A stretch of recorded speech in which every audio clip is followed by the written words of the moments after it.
Hey, quick explanation video for Shafe. I um, I do a bad job of exploring ideas. Like I may make a very communist sounding video or exploring a concept in the case of what shall not be infringed so beautifully coined the term of first world layabouts.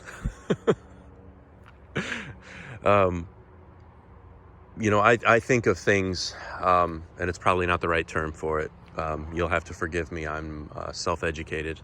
I was raised by a pack of wolves, but I have the nasty habit of looking at things metaphysically.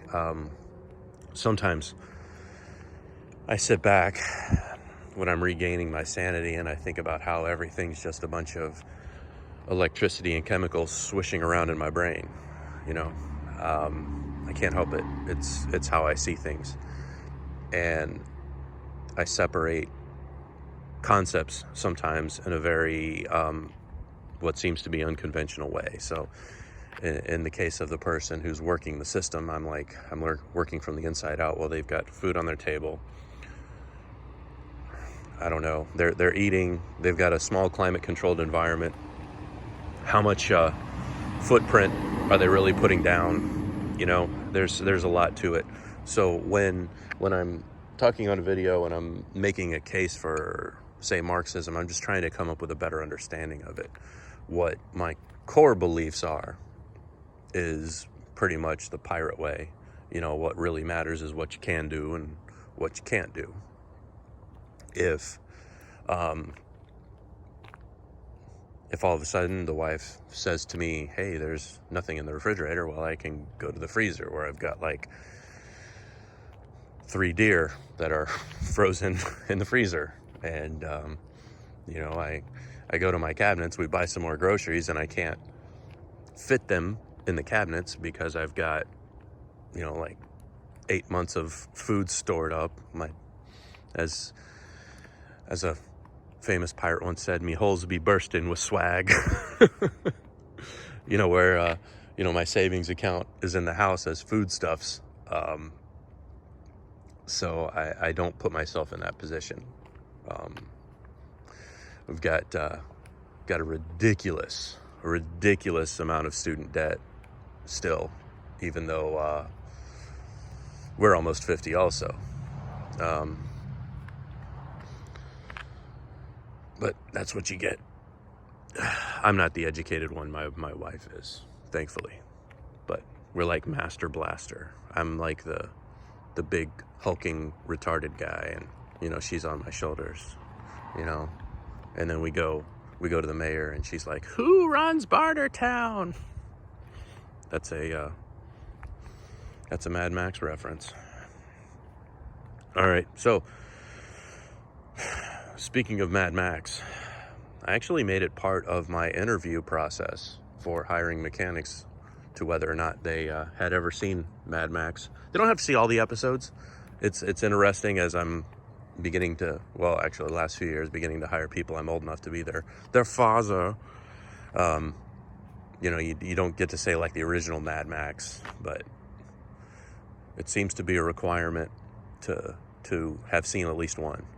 The coolest Mad Max guys that you hire, whenever a car comes in and it's supercharged, it has a blower on it, and they raise the hood and they're like, it's a blower, Max, it's a blower. And I can come up and be like, whoa, how'd you put it together?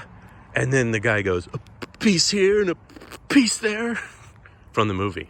And then we all have a good time and we love our jobs because it's badass to fix cars for a living. You sure forget that. Times like yesterday, we were wiring in a trailer hitch for a 2023 Kia Telluride, and we had to do some adaptation, and the one tech didn't really adapt well to adaptation. It was a difference between it having a towing package and not having a towing package. Just hear me out. With the towing package, you could just plug it into a nice little connector that the factory provides for you. Well, this one didn't have that connector, and the wiring kit that I had sourced for it had the connector, so we actually had to cut the plug off and hardwire it into the system. And my dude didn't adapt very well to it. His default position is salty. He wants it to plug in. He wants it to plug in and make money, and good for him. He's got his efficiency figured out. My job's a little bit different. I need to create a product that the end user, our customers, are willing to pay us money for. Otherwise, we ain't making no payroll. Which is the hitch of Marxism, by the way, is that they talk about labor value, but in the end, as surely as Sned and I in the last video talked about money not really mattering, there's an element of microeconomics on the household that is very, very real. So figure that one out. Figure out how they blend. But where Marx has trouble is, and maybe I just haven't studied it enough to get to it. Yes, it's quite valuable what the worker provides, and yes, the task that the worker provides does create a surplus. But the benefit the worker has of the ignorance of creation and transaction to a point covers, I think, that surplus to a point. All right, everybody, that's all I got on this one. The mess of the video. Don't even know what I'm going to call it yet. I'm sure it'll be on the title, and I shouldn't have said that. Catch y'all later.